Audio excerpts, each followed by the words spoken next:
Indefinite pronounce pronoun का एक type है। इंडेफिनिट प्रोनाउन और डेफिनिट प्रोनाउन, ये दो तरह के प्रोनाउंस होते हैं। जो डेफिनिट प्रोनाउंस है वो पर्सनल प्रोनाउंस है, चाहे उसमें सब्जेक्ट प्रोनाउन हो, ऑब्जेक्ट प्रोनाउन हो, पॉजेसिव डिपेंडेंट हो। लेकिन जो इंडेफिनिट प्रोनाउंस है, ये हम रेफर करते हैं पीपल के लिए या थिंग्स के लिए, बट इन ए जनरल वे। एक आम सेंस में हम इंडेफिनिट प्रोनाउंस को यूज करते हैं लोगों के लिए या थिंग्स के लिए। हमें एग्जैक्टली पता नहीं होता है कौन है ये या क्या है ये, हु और व्हाट, हमें ये पता नहीं है। एग्जैक्टली हम कह नहीं सकते हैं कि कौन है या क्या है। इसीलिए जो इंडेफिनिट प्रोनाउंस है, इन जनरल सेंस हम यूज करते हैं, इन जनरल वे हम यूज करते हैं। जो इंडेफिनिट प्रोनाउंस है रेफर टू पीपल और things without saying exactly who और what they are. They refer to people or things in a general way without specifying who or what it is. जैसे मैं कह रहा था, जो इंडेफिनिट प्रोनाउन है ये हम जनरल वे में यूज करते हैं पीपल के लिए या थिंग्स के लिए। एग्जैक्टली हमें पता नहीं होता है, हम कह नहीं सकते हैं कि ये कौन है या क्या है। जो ये इंडेफिनिट प्रोनाउंस है ये बहुत सारे होते हैं, हमें पता है। अगर हम आम लफ्जों से इसे बयान करेंगे, हम ये कहेंगे, हमें याद रखना है एवरी, सम, एनी, नो, और इनको ही प्लस करेंगे वन, बॉडी, थिंग। ऐसे ये बनेंगे एवरीबॉडी, नोबडी, समबडी या एनीबडी। यहां बनेगा everyone, no one, someone, anyone. यहां बनेगा एवरीथिंग, समथिंग, नथिंग, एनीथिंग। ये बनेंगे इंडेफिनिट प्रोनाउन। इनके अलावा है बोथ है, सेवरल है, मेनी है, नन है, ईच है, ये बहुत सारे प्रोनाउन बन जाते हैं। जो इंडेफिनिट प्रोनाउन है हम इन्हें एज सब्जेक्ट भी यूज कर सकते हैं, एज ऑब्जेक्ट भी यूज कर सकते हैं। जो इंडेफिनिट प्रोनाउन है हम इनका पॉजेसिव केस भी बना सकते हैं। जो इंडेफिनिट प्रोनाउन है हम इनके साथ एल्स भी ऐड कर सकते हैं एज सफिक्स। जो इंडेफिनिट प्रोनाउन है ये हम एज सिंगुलर भी यूज कर सकते हैं, एज प्लूरल भी यूज कर सकते हैं। ऐसे भी इंडेफिनिट प्रोनाउन है जो एज प्लूरल यूज होते हैं, ऐसे भी इंडेफिनिट प्रोनाउन है जो एज सिंगुलर यूज होते हैं, और ऐसे भी इंडेफिनिट प्रोनाउन है जो एज सिंगुलर और एज प्लूरल एक्ट कर सकते हैं। मैं आपको समझाऊंगा कि कौन से प्लूरल इंडेफिनिट प्रोनाउंस है जो एज प्लूरल हम यूज कर सकते हैं, कौन से इंडेफिनिट प्रोनाउंस है जो एज सिंगुलर हम यूज कर सकते हैं, और ऐसे कौन से इंडेफिनिट प्रोनाउंस है जो हम एज सिंगुलर या एज प्लूरल यूज कर सकते हैं। इसके अलावा जो कुछ ऐसे भी इंडेफिनिट प्रोनाउंस बच जाते हैं जो हम नेगेटिव वे में यूज कर सकते हैं। यहाँ पे मैंने बोर्ड पे बहुत सारे प्रोनाउंस लिख के रखे हैं, जैसे everyone, someone, anyone, no one, everybody, somebody, nobody, anybody, everything, something, anything, nothing, either, many, both, ats। यहाँ पे मैंने सेंटेंस भी बनाए हैं। Everybody enjoyed the concert. It was a very clear day. We could see everything. Everybody loves Adim. Everybody loved him. They stood up and greeted him. Nobody came. They were staying in somebody's house. If Adim can't come, we'll ask somebody else. तो ऐसे मैंने indefinite pronounce use किए हैं। अब मैं एक एक करके आपको समझाऊंगा कहां पे मैंने इंडेफिनिट प्रोनाउन यूज किया है जो एक्ट करता है एज सब्जेक्ट। यहां पे मैं दिखाऊंगा, यहां पे है एवरीबॉडी। एवरीबॉडी, जो एवरीबॉडी है इसके आगे है इंजॉयड। इंजॉयड एक वर्ब है। मैंने कई बार आपको समझाया है कि जो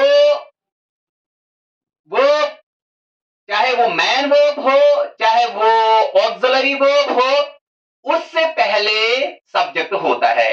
यहाँ पे एवरीबॉडी एक्ट करता है एज सब्जेक्ट।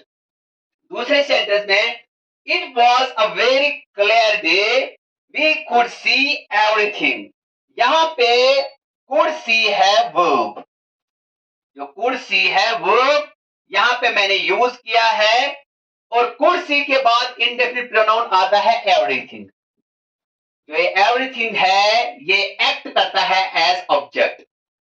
जो यहाँ पे everybody enjoy the concert, everybody act करता है एज सब्जेक्ट। तो इस तरह से हम इंडेफिनिट प्रोनाउंस को यूज कर सकते हैं एज सब्जेक्ट और एज ऑब्जेक्ट। ये एक्ट करते हैं एज सब्जेक्ट भी एज ऑब्जेक्ट भी। इसके बाद जो थर्ड सेंटेंस है एवरीबॉडी लव्स अदीम, यहां पे हम देखेंगे ये एवरीबॉडी अगेन एक्ट करता है एज सब्जेक्ट। एवरीबॉडी लव्स अदीम ये एक्ट करता है एज सब्जेक्ट, लेकिन इसके बाद जो मैंने लव्स लिखा है इसका मतलब ये एज सिंगुलर यूज हुआ है।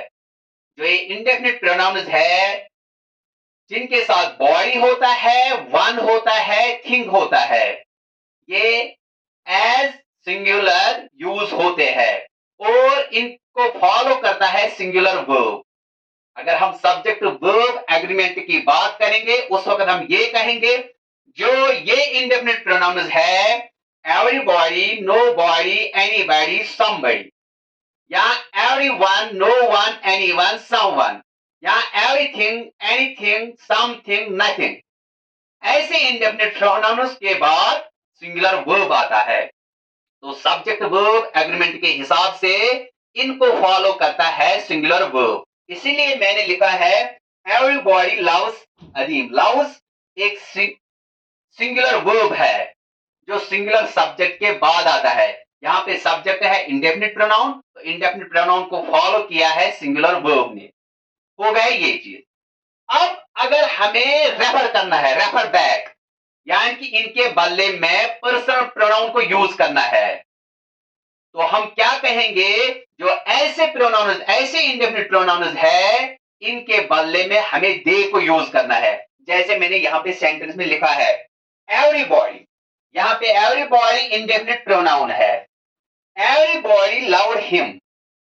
अब जो दे है, दे मैंने एवरीबॉडी के बदले में लिखा है। तो रेफर बैक, जो ये प्रोनाउन है दे, ये रेफर करता है एवरीबॉडी को। यहां पे एवरीबॉडी जो है ये एज सब्जेक्ट काम कर रहा है, इसको फॉलो करेगा सिंगुलर वर्ब। लेकिन जो इसके बदले में हम पर्सनल प्रोनाउन यूज करेंगे वो हमेशा हमें दे यूज करना है। दे प्लूरल प्रोनाउन है, प्लूरल पर्सनल प्रोनाउन है। तो हमें यही समझना है, अगर हमें सिर्फ इंडेफिनिट प्रोनाउन यूज करना है जो मैंने यहां पे बताए हैं everybody, somebody, everyone, someone, everything, something, ऐसे सारे, तो इनको फॉलो करेगा सिंगुलर वर्ब। लेकिन अगर इनके बदले में हमें प्लूरल पर्सनल प्रोनाउन यूज करना है तो हम यूज करेंगे दे। इसीलिए मैंने यहां पे लिखा है they stood up and greet him. हो गया ये चीज, जो ये इंडेफिनिट प्रोनाउंस है इनको फॉलो करता है सिंगुलर वर्ब, लेकिन अगर हमें इनके बदले में प्रोनाउन यूज करना है, पर्सन प्रोनाउन यूज करना है, सब्जेक्ट प्रोनाउन यूज करना है, तो हमें दे को यूज करना है। इसीलिए मैंने यहां पे दे यूज किया है। इसके बाद हम आएंगे इस सेंटेंस पे, nobody came, not nobody didn't come. इसका मतलब क्या है? हम इंडेफिनिट प्रोनाउंस हमारे पास कुछ ऐसे हैं जो नेगेटिव सेंस देते हैं, जैसे nobody, no one, nothing, none, और जो एनी है, एनी भी एक्ट करता है नेगेटिव। ये नेगेटिव वे में हम यूज करेंगे एनी को भी। जो एनी है कभी ये पॉजिटिव सेंस में भी हम यूज कर सकते हैं, लेकिन ज्यादातर हम इसको नेगेटिव सेंस में यूज करते हैं, हमें नेगेटिव वे में यूज करते हैं। तो जो ये नेगेटिव इंडेफिनिट प्रोनाउंस है वो है nobody, no one, nothing, none और एनी भी, चाहे वो एनीबडी हो, एनीवन हो, एनीथिंग हो। तो यहां पे मैंने एक नेगेटिव इंडेफिनिट प्रोनाउन यूज किया है नोबॉडी। नोबॉडी कैन, हम ये नहीं कह सकते हैं nobody didn't come, nobody didn't come या नोबॉडी डिड नॉट कम। जो नो है ये ऑलरेडी एक नेगेटिव वर्ड है, तो हम रिपीट नहीं कर सकते हैं, अगेन हम एक और नेगेटिव वर्ड नहीं ला सकते हैं, नहीं यूज कर सकते हैं। इसीलिए यहां पे मैंने लिखा है नोबडी डिडंट कम, इसका मतलब ये हम यूज नहीं कर सकते हैं। नोबडी डिडंट कम हम यूज नहीं कर सकते हैं, मैंने लिखा है नॉट। तो हमें सिर्फ एक ही negative word at a time use करना है, वो है नोबॉडी। ये नेगेटिव वर्ड है, ये हमने नेगेटिव सेंस में यूज किया है, नेगेटिव वे में यूज किया है। हम दूसरा नेगेटिव वर्ड नहीं ला सकते हैं इस सेंटेंस में, इससे क्या होगा कि ये ग्रामेटिकली सेंटेंस गलत हो जाएगा। तो ऐसे भी इंडेफिनिट प्रोनाउंस है जो एज नेगेटिव काम करते हैं। हो गया ये चीज। इसके बाद है they were staying in somebody's else, somebody's house। इसका मतलब क्या है? जो इंडेफिनिट प्रोनाउंस है और वो भी ऐसे इंडेफिनिट प्रोनाउंस जो बॉडी वन या थिंग को फॉलो करेंगे, जैसे nobody, no one, nothing, somebody, someone, something, anybody, anyone, anything, everybody, everyone, everything। तो इनके साथ हम पॉजेसिव भी यूज कर सकते हैं, इसीलिए मैंने यहाँ पे इंडेफिनिट प्रोनाउन somebody को पॉजेसिव में कन्वर्ट किया है। somebody's एपोस्ट्रोफी या एपोस्ट्रोफी एस लगाने से ये पॉजेसिव बनता है, तो इसका पॉजेसिव केस भी बनता है। यहाँ पे ये पॉजेसिव भी यूज कर सकते हैं इंडेफिनिट प्रोनाउन। तो यहाँ पे है they were staying in somebody's house, somebody's act करता है एज पॉजेसिव, तो पॉजेसिव वे में भी हम इंडेफिनिट प्रोनाउंस को यूज कर सकते हैं। इसके अलावा जो इंडेफिनिट प्रोनाउंस है इनको हम सफिक्स एल्स भी यूज कर सकते हैं, जैसे मैंने यहां लिखा है if Adeem can come we'll ask somebody else। यहां पे somebody else है, somebody else। तो somebody else जो है मैंने else को एज सफिक्स यूज किया है, जो somebody मीनिंग देता है else भी वही देता है, somebody else। If अदीम, if condition है, अगर अदीम नहीं आ सका तो हम इसके बदले में, अदीम के बदले में किसी और को पूछ सकते हैं। तो इसका मतलब है जो इंडेफिनिट प्रोनाउन है इसको सफिक्स एल्स हम ऐड कर सकते हैं। हो गया ये चीज। इसके बाद अगर हमने एल्स को एज सफिक्स ऐड किया है, उस वक्त भी हम इंडेफिनिट प्रोनाउन को पॉजेसिव वे में भी यूज कर सकते हैं। I think this is somebody's else cake, तो उस वक्त एज पॉजेसिव यूज हुआ है ये somebody else's cake। हो गए ये चीज। अब ऐसे भी प्रोनाउंस, इंडेफिनिट प्रोनाउंस है जो एक्ट करते हैं एज सिंगुलर भी एज प्लूरल भी, बोथ भी।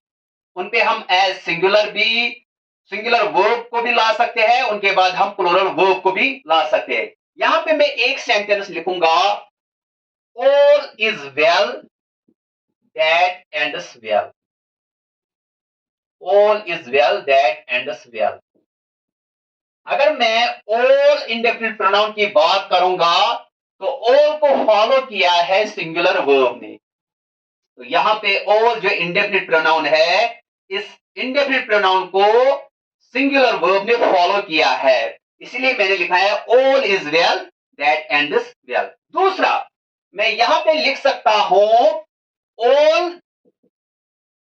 were present there. अगेन यहां पे ऑल इंडेफिनिट प्रोनाउन है, लेकिन इस इंडेफिनिट प्रोनाउन को प्लूरल वर्ब ने फॉलो किया है, वो एक प्लूरल वर्ब है। तो कहने का मतलब ये है जो ऑल है ये एक्ट करता है एज सिंगुलर भी एज प्लूरल भी, या हम ये कहेंगे जो ऑल है इसके बाद सिंगुलर वर्ब भी आ सकता है, प्लूरल वर्ब भी आ सकता है। ऑल है, नन है, ये ऐसे इंडेफिनिट प्रोनाउंस है जिनको सिंगुलर वर्ब भी फॉलो करता है, प्लूरल वर्ब भी फॉलो करता है। ऐसे भी है इंडेफिनिट प्रोनाउंस जिनके बाद सिर्फ प्लूरल वर्ब आएगा, जैसे बोथ है, सेवरल है, मैनी है, इनके बाद सिर्फ प्लूरल वर्ब आएगा। तो जो इंडेफिनिट प्रोनाउंस है, कभी ये एक्ट करते हैं एज सब्जेक्ट, कभी एक्ट करते हैं एज ऑब्जेक्ट, कभी इनके जो इंडेफिनिट प्रोनाउंस है इनके सिंगुलर इंडेफिनिट प्रोनाउंस भी होते हैं, प्लूरल इंडेफिनिट प्रोनाउंस भी होती है। जो इंडेफिनिट प्रोनाउंस है, ऐसे भी कुछ इंडेफिनिट प्रोनाउंस है जो एज सिंगुलर भी काम करते हैं, एज प्लूरल भी काम करते हैं।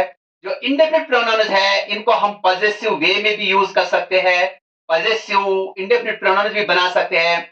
ऐसे भी इंडेफिनिट प्रोनाउंस है जिनको हम ऐड कर सकते हैं सफिक्स एल्स, और ऐसे भी इंडेफिनिट प्रोनाउंस है जो नेगेटिव वे में यूज होते हैं, जो नेगेटिव वे में हम यूज कर सकते हैं।